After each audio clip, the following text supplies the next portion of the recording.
say, the word goes out there in spiritual circles that we're really all one. We've heard that we're all one. Yeah, but we really have to qualify that.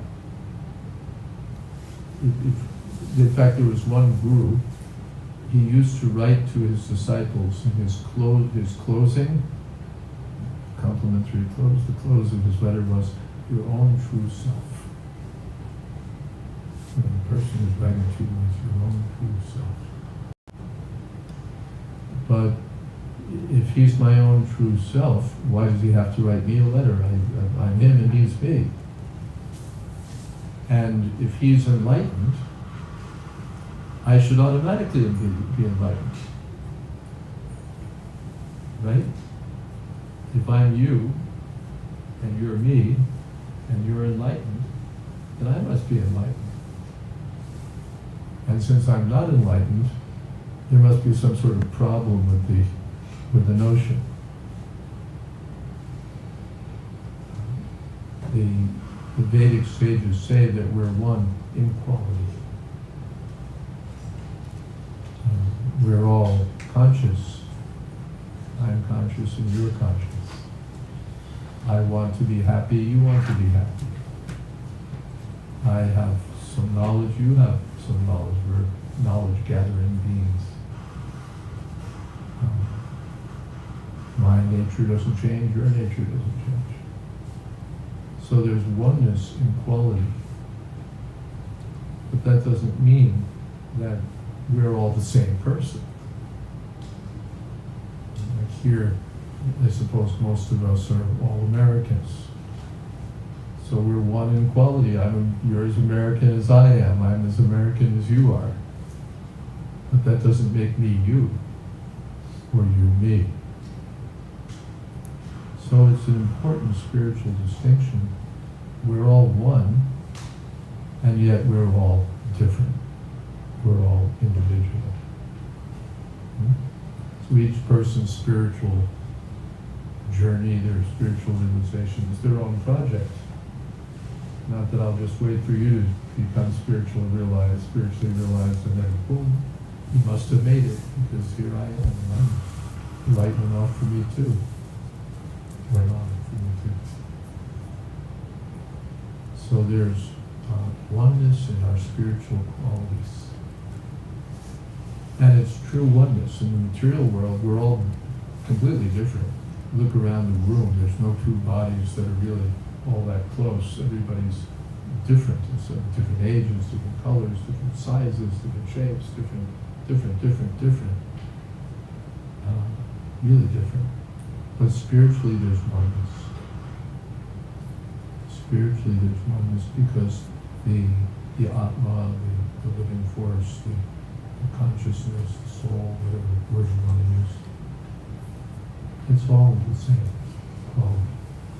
Bhagavad Gita says that a wise person sees no difference between an intellectual,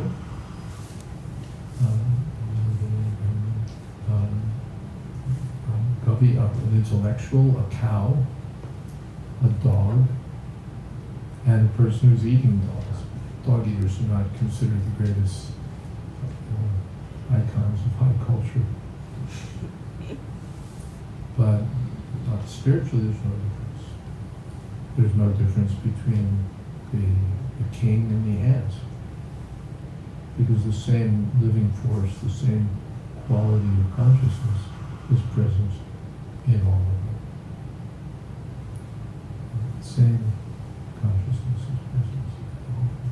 So there we see the true oneness of all beings, and we can understand something about others by comparison to ourselves. I don't want to feel pain, so I can understand you don't want to feel pain either. I'm looking for happiness, you're looking for happiness. That's the nature. Since we're all spiritually of one quality, by understanding ourselves, we can understand others also. And so the yogi, the person who's advanced in spiritual consciousness, feels sympathy for others. He feels all others to be like his own self. It's on that basis that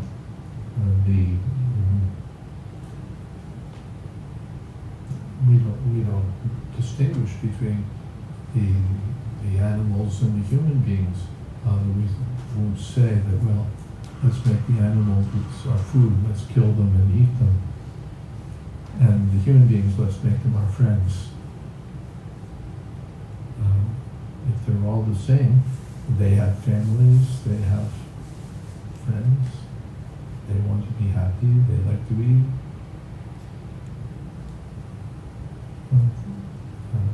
This kind of spiritual consciousness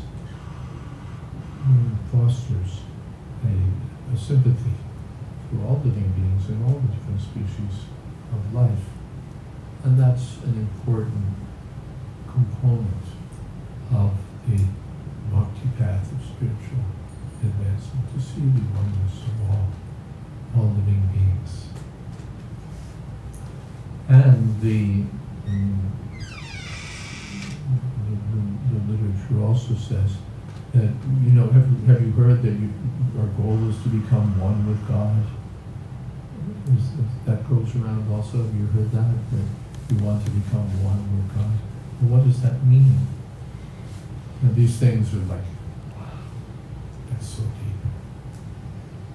Okay, it's deep. What does it mean? Does it mean that I'm one with God? Does it mean that I'm the supreme entity of the universe? Does it mean that the sun and the moon are staying in their orbits because of some power of mine? Does it mean that I'm somehow supreme in some way that I don't fully realize yet? And if so, why is it that I'm getting kicked around like a dog? If I'm the supreme entity in the universe, why is this happening to me? And why am I bewildered about it? Doesn't sound so super supreme. So again, we can rely on that same distinction that there's oneness and there's difference. If God or the Supreme or the Absolute Divinity is the source of everything, and if we're all in some way part of that source, then there's a oneness.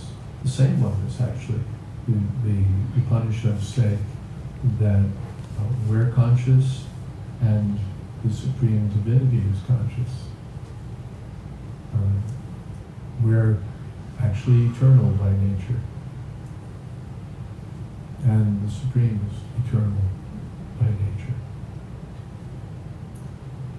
So there's absolute oneness there. But then the Upanishad says, the one is maintaining the many. I'm not responsible for the rain or the sunshine or the air or anything on that level. Well, if I'm one with the Supreme, why not? The explanation is because we're tiny. Because we're tiny, and the ultimate divinity, the complete whole, is infinite and great. You can say that the Absolute or God is infinite, and we're infinitesimal. So you can take it like gold. Maybe some of the ladies here might like to have gold earrings. Nice to have gold earrings on your ears. But you probably wouldn't want to wear a gold brick on your ear. Even though it's the same gold, it's absolutely one. There's no difference in quality between the earring and the brick. But the difference in quantity is a big difference. So oneness and difference between one another, between ourselves and the divinity. Krishna is another name of that supreme divinity. So these are all realizations that come in the bhakti path. And as I think we've heard, this kirtan and this chanting cleanses our minds, cleanses our hearts, so that we can realize these things directly. It's nice to talk philosophy, it's nice to share some thoughts. We want some direct experience also. And Bhagavad Gita says, Pratyakshavanamam dharmyam susukam kartamapaya. Pratyaksha means direct experience. And sukha means very happy. And susukha is exceedingly happy. And that's one effect of kirtan, because it is coming from the transcendental platform. By chanting these sounds like Govinda, Gopala, Hari, the mind becomes happy. I have a student who used to work for Merck, a big pharmaceutical company. So I said, what are they working on? What's the big thing over there these days? So he told me, antidepressants. Because 1 out of 5 Americans is clinically depressed. I think the other 4 are just ordinarily depressed.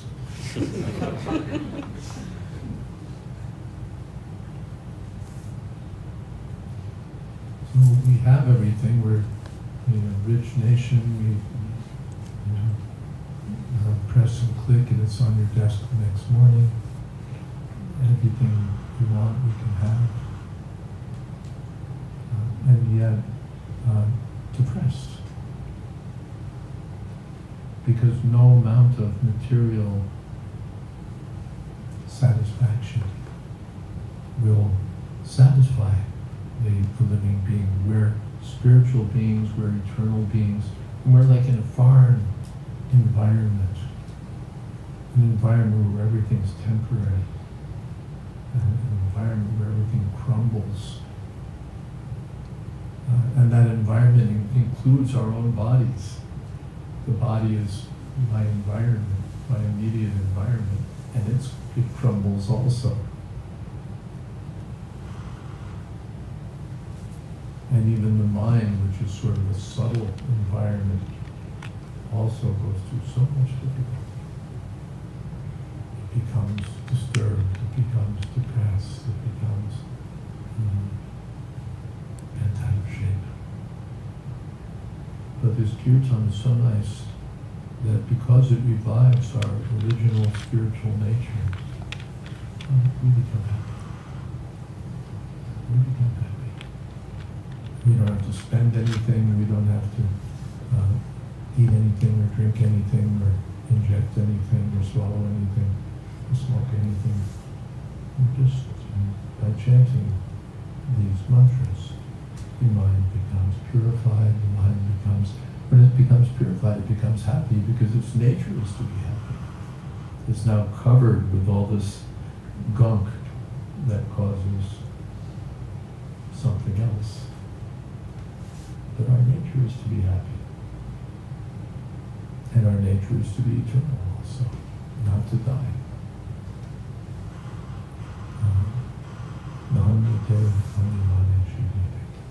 This is probably a further talk because we're getting close to our limits in time. But the self is not subject to termination by time.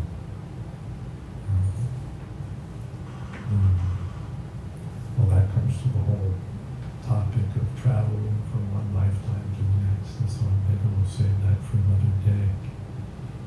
And maybe instead I'll take some questions or some thoughts that you might have. I wonder what sort of questions or thoughts might be bubbling up. Yeah.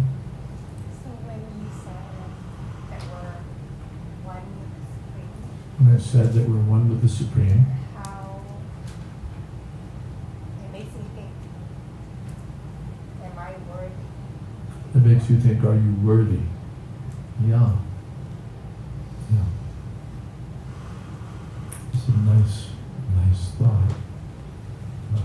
At the present, we don't look very worthy. We don't look very, what's the word? Integrated with the Supreme. You know, here we are kicking around in the world, biting one another and shooting one another. And we're all divine parts of the Supreme Divinity. It doesn't really look that way. Because our real nature is covered. We are worthy, we are deserving, we are naturally integrated, related with the Supreme. But now we're thinking we're something that we're not. I'm not thinking I'm part of the divinity, I'm thinking I'm this body. I'm not thinking that I'm part of the whole, I'm thinking I am the whole. I'm not thinking that my goal in life is to be related to the Supreme. I'm thinking that my goal is to be like the Supreme, be the Supreme, to be the center of the action. And the result of that is I make myself miserable. I make my life so much of a struggle. So where my spiritual master had a sort of large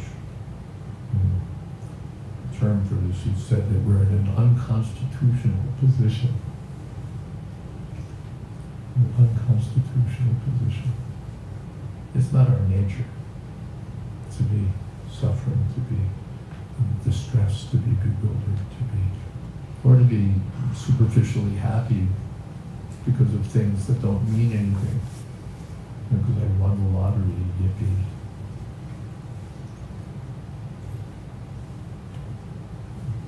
It's our nature to be on the spiritual platform, to be related to Krishna, to be naturally happy, not artificially or superficially happy. But our nature is covered.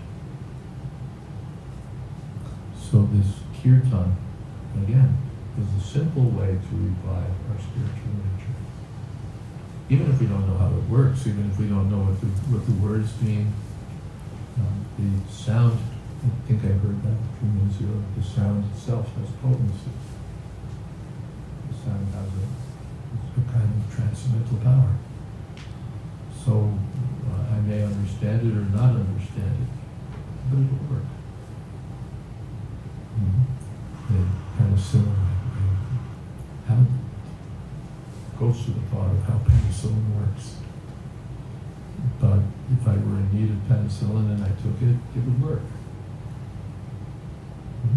Without my knowing exactly how. Aspirin, in fact, they were prescribing it for like 50 years before pharmacists start to figure out how it works. They knew it worked, that's all. So we may not exactly figure out how the Kirtan is effective. We may not deeply understand or at all understand the words. But it will be effective. It will purify the heart. We will feel that. The more we go on chanting, then you're not limited. It's not in your contract that you can only chant here. And when you leave But sorry, so far as it goes, leave it at the door. You can take this chanting with you wherever you go. You can chant anywhere, any place, anytime. And whenever you chant, you can feel that you're in touch with divinity, that you're in touch with Krishna, that you're on the spiritual platform. And the more that goes on, the more your life becomes nice. Is that okay? Do I have time for one more? Three questions? Okay. Yeah. Okay, yeah, go ahead. Yes? Yeah, I guess you mentioned the life force. Well, I'm going to give you my microphone. Yeah, no, Oh, you have another one? No, yeah. You take mine. I can say it a little louder. You take that one. Yeah. I'm half deaf anyway, so I need that.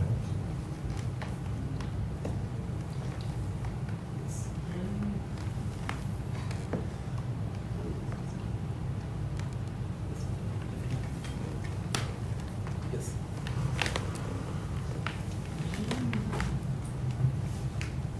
So is this Yeah, one? yeah. Good?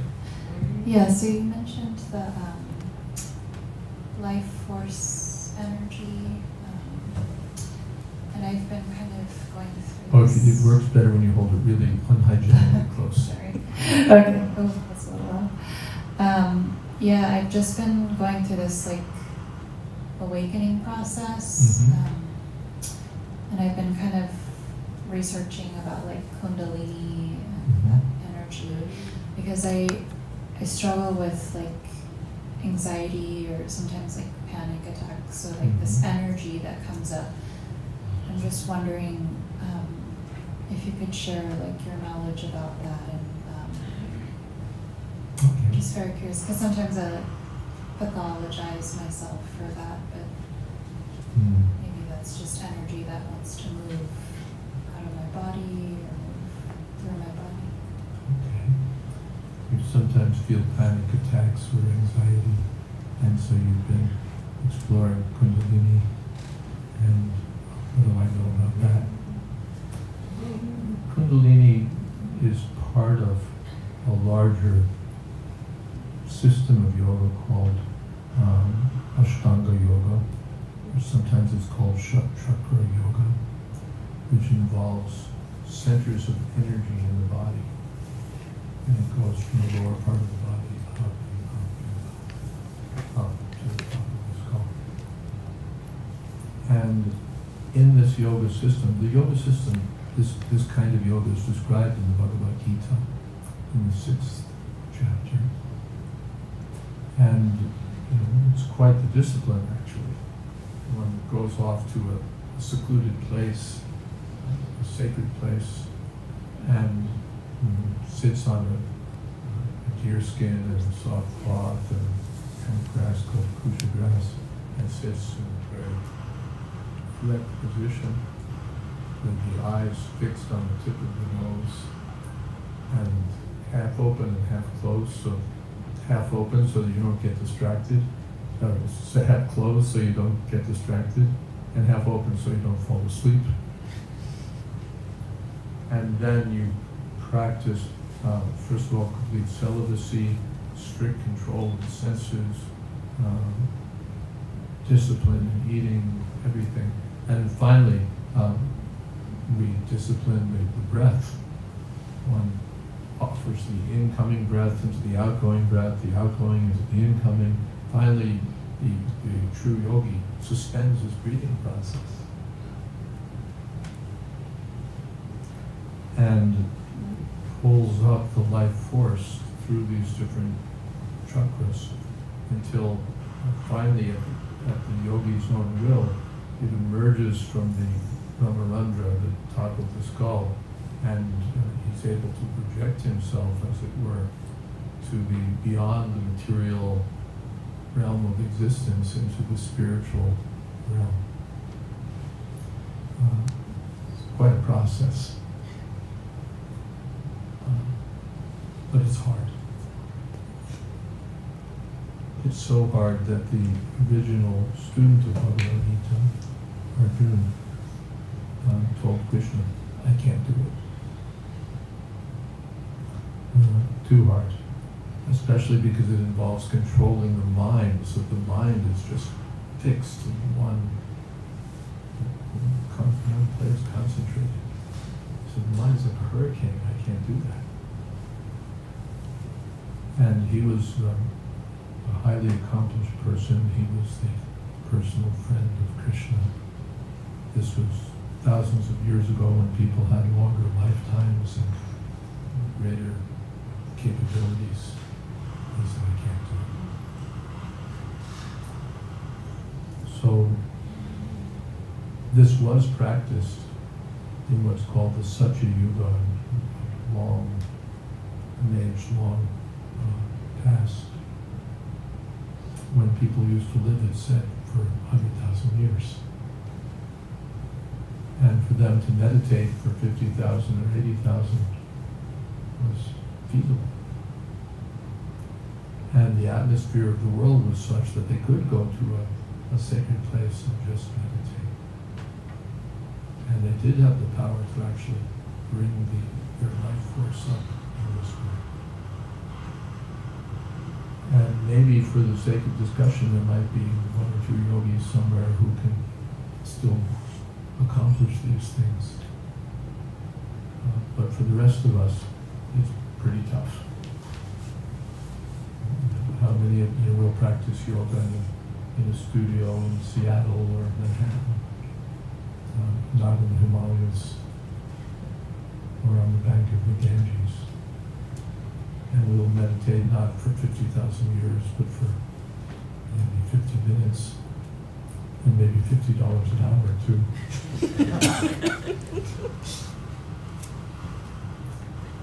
So Vedic literature acknowledges this system, but doesn't recommend it now.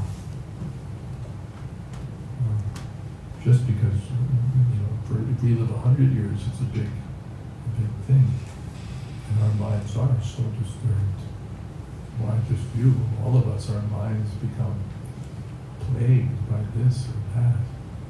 It's not we don't want to company. So that's why in the Vedic literature, this Kirtan is actually the recommended means of bringing peace to the mind. Because it's easy, because we don't have to go to a special place to do it, because there's no previous qualification. I don't have to be trained in this way or that way or undergone years of arduous discipline. I can just take up this transcendental sound and it will be effective. That's about as much as I know.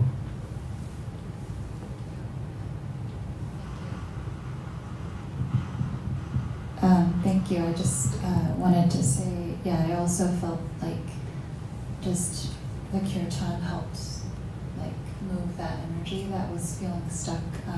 I'm in graduate school right now, and it's a very cognitive space. Very? Cognitive space. Yeah. Mm-hmm. So I'm really grateful. Our mind gets really crunchy and crunchy. So and it will snap, crackle, and pop. I definitely felt the effects. Good. Mara, can we take one more question? That's the You're in charge. I used to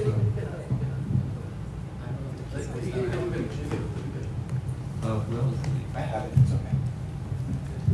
Mic check? yeah, you're fine. Why is it that if Kirtan is so calming for the body and it's so good for the spirit that many of us lose track of it during our lifetimes? We're not consistent with spirituality throughout our life. If the chanting is so effective, why is it that we we can lose track of it during our life and just wonder.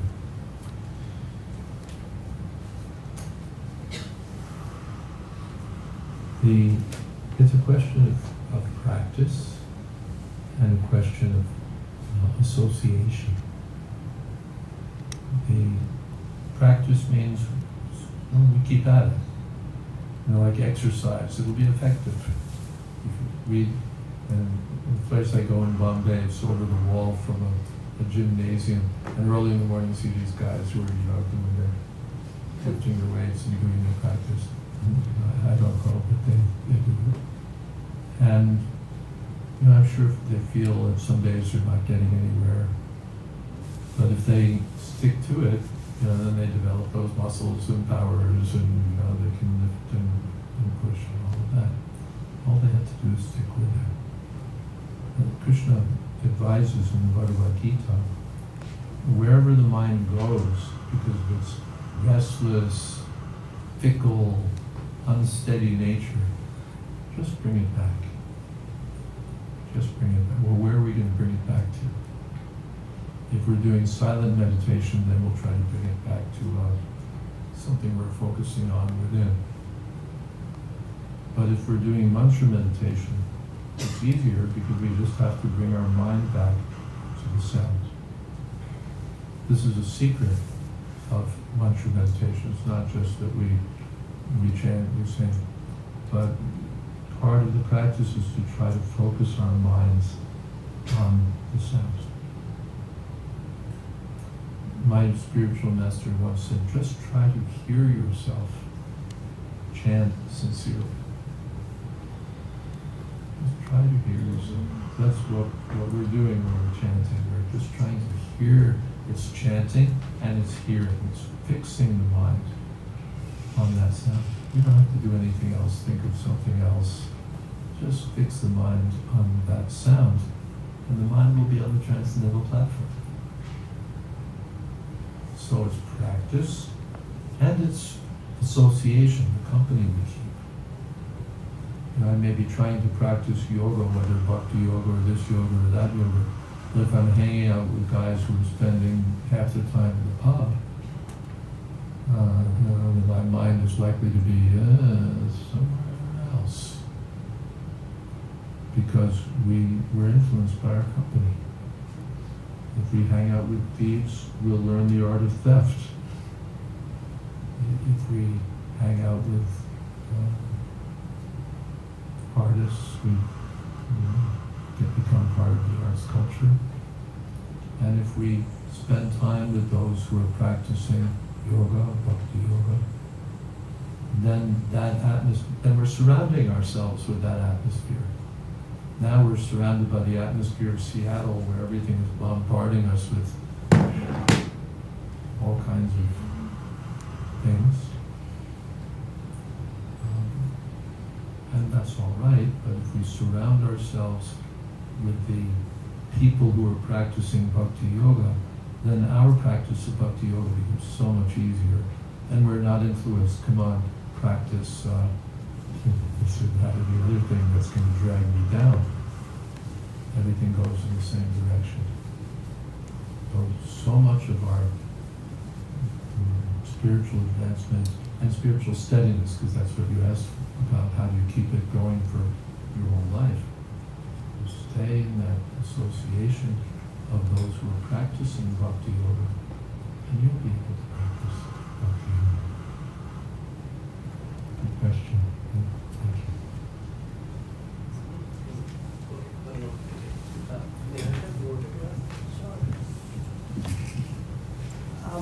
So my question is about family. Family. Yeah.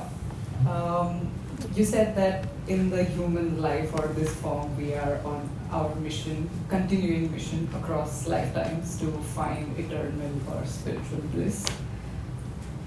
If that is the case, and if we are all individual souls on a journey, what is the role of collective units like family, which we are born into and don't have the capability of picking and choosing? And then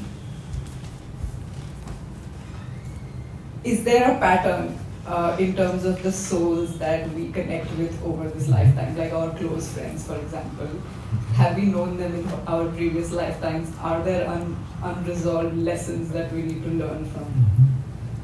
What is the science of the collective unit of family? Okay, if we're all individual spiritual units, what's the meaning of this collective unit called the family? And are these patterns of family relationships or relationships with friends, do they persist beyond this lifetime?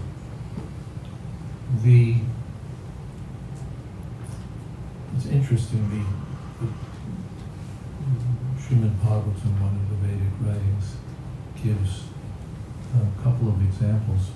It says that we're like travelers on the road who, out there doing something. At the end of the day, they come and they check into some inn, old-style hotel. They check into the inn, and they spend the night there together, and they eat together, and they talk about their travels, and then they go to bed.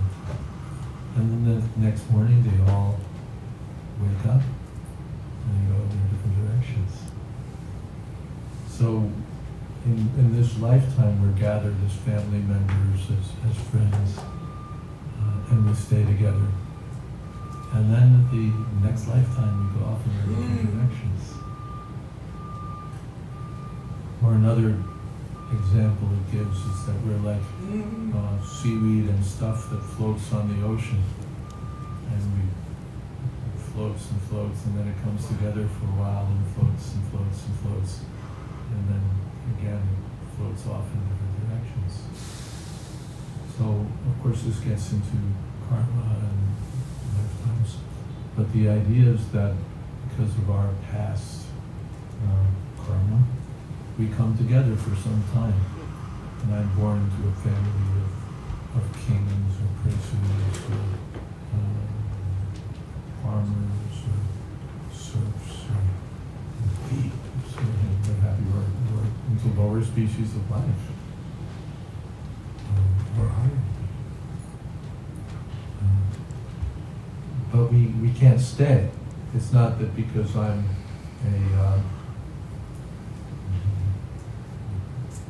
born in the family of Bill Gates, that in my next life, I'll somehow have some relationship with Microsoft Corporation.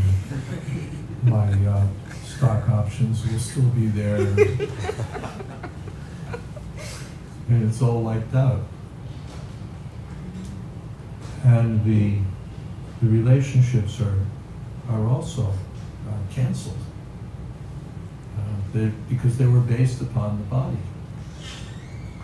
Because of the body in which I was born, this is my mother, this is my father, this is my brother, this is my sister, these are my children. But when the body is gone, the relationships are gone. There's a story, a history in the Puranas, that there was a king. He was so keen on getting a child, and finally got a son. And the son died after some short time. And the great sage Narad came. Narad Agilas, the great sage came. And the king was like totally in lamentation, just utterly not despondent, just distressed, wailing and crying. And the sage called for the son. He said, your parents are weeping over you, and please come back. So the living being who'd been embodied in that form of the child came back. And he said, in which lifetime were you my father? In which lifetime were you my father? Because we travel from lifetime to lifetime, and in this life, this is my father, in that lifetime, that's my father. These things don't last. So because we're in that foreign atmosphere where everything changes, where everything is compromised by the state of being physically embodied. In the liberated state, the relationships that we have with our friends, with our family, that's all eternally existent. But this is like the reality we're in now is like the reflection of the reality. And the reflection, things don't last.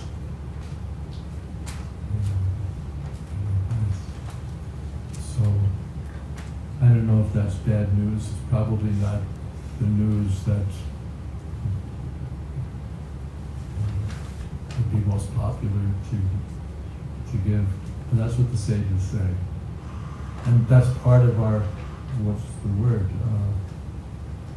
distress in this present atmosphere, that I'm so invested in my relationships, whether it's my personal relationships or my physical relationships with my things, my relationship with the knowledge that I've gained. And, I did a degree, a double PhD in law and philosophy and this and that. And then at death, it's all wiped out. And what was I working for so hard? It's all finished. The best thing is not to think about it, because then we feel fine. But if we face it, then it's terrible. So the sages say this can't be fixed. But when we come to our natural liberated state, then it's above this whole world changing and physical embodiments and vicissitudes and dualities. It's our natural happy life. Okay? Yep, absolutely. Thank you. Thank you. Hare Krishna.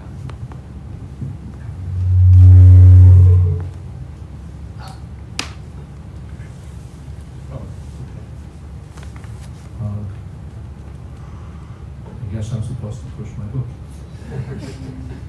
This is a book, Vanity Karma.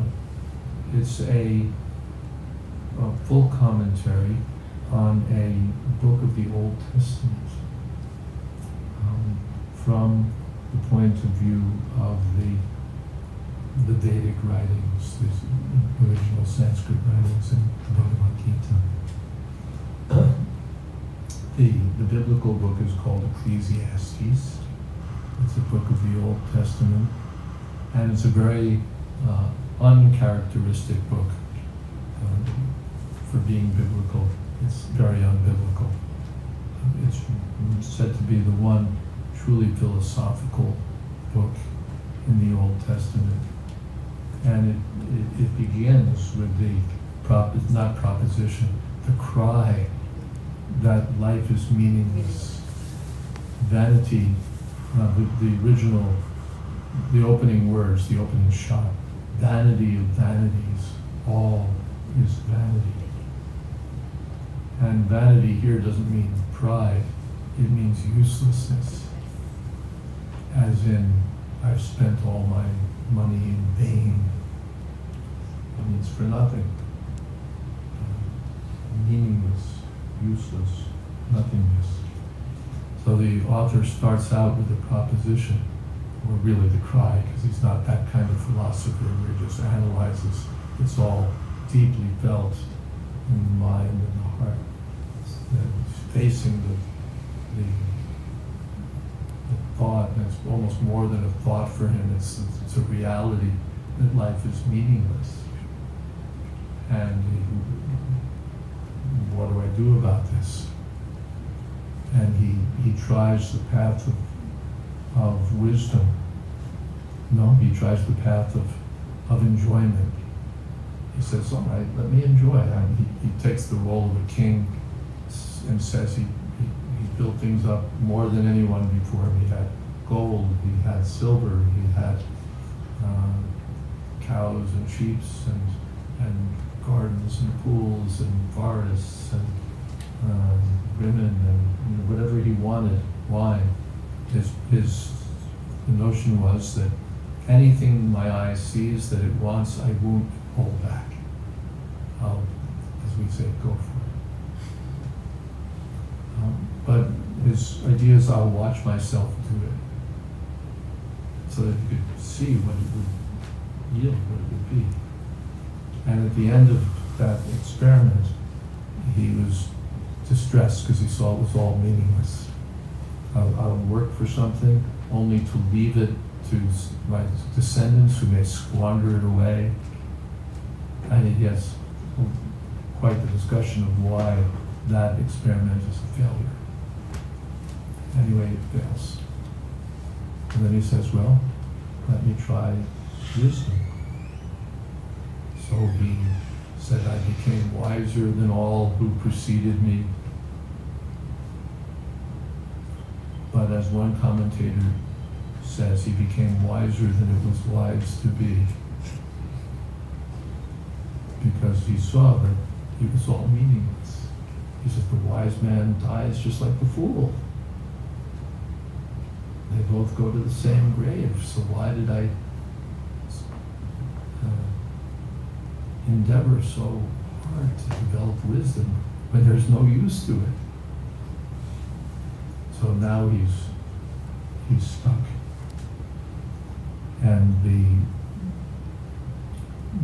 rest of the book, it's not a terribly long book, 12 short chapters, concerns his search for meaning and many other topics, because he's not a systematic philosopher. He's not a Aristotle putting things in categories and so on. He wanders around considering these issues. And it's really a deeply felt and profound book. So this book, Vanity Karma, gives a full translation of Ecclesiastes. And then it tries to do two things. And one is just give a straightforward explanation. What is the author saying?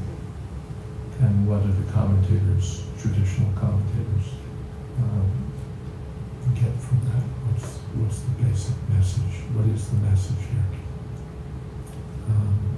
And then the second purpose is to say, well, how might we look at that from the Vedic point of view? So it's in that sense a discussion or a discourse with one scholar said, a weaving together of these two viewpoints. And maybe I won't say a lot more about it, except that I do see that there are copies in the back, and it's also available on Amazon. And if you have that, if these issues speak to you,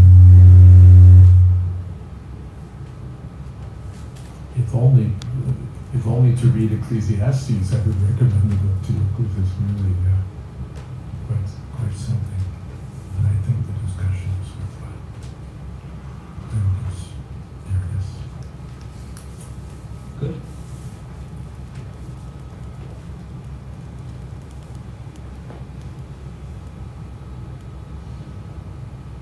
So we have the books available in the back for $10 each. You can also buy it on Amazon, but I believe it's like $20 or $16 on Amazon. We had someone who's kind enough to sponsor part of the cost. So we have, I believe, 10 copies today with us. So if you would like to get a copy, you can come to the back and grab one. And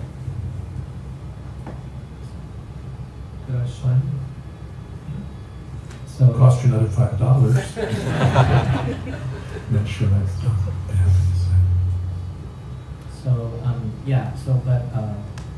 Jayadvaita Swami has had a long day, so I believe he's on a bit of a tight schedule. So we're going to multitask a little bit. We'll start the next Kirtan, but again, if you want a book, you can go to the back, purchase the book, and then Jayadvaita Swami will be in the back to sign the books you buy. With that, we'll have a big round of applause.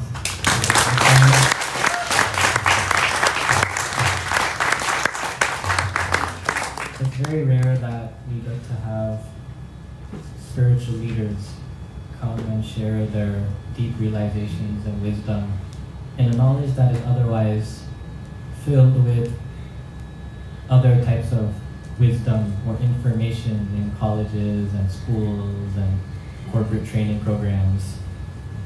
And I hope that this talk was one that gave a different perspective on how to view the world around us, perhaps a different version of setting axiomatic truths from which we base the observations of the world around us. That being said, we'll have another 30-second quick shuffle before we dive into the final kirtan for the day.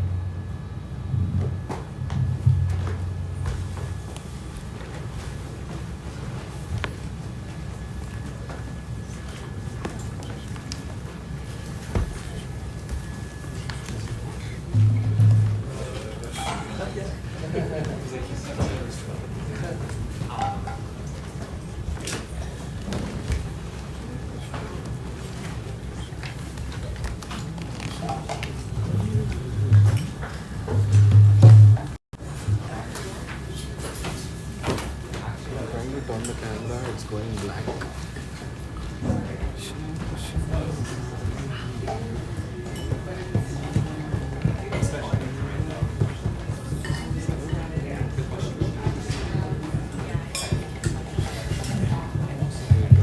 Is that right? Testing, testing. Testing, testing.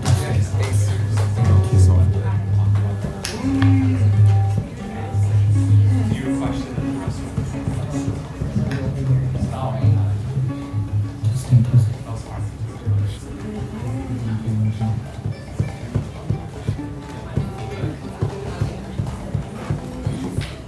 All right, so we will end the night with one final kirtan as we normally do. Like Jayadvaita Swami was mentioning, whether we're clinically depressed or just regularly depressed, we tend to live in a world with miseries. However, there is one happiest place on earth. Has anybody heard of it before? It's like in Florida, Disneyland. But is it really the happiest place on earth? Anybody want to pay to go stand in some lines under the scorching sunlight to do one ride every hour? So our goal for this last kirtan is to turn this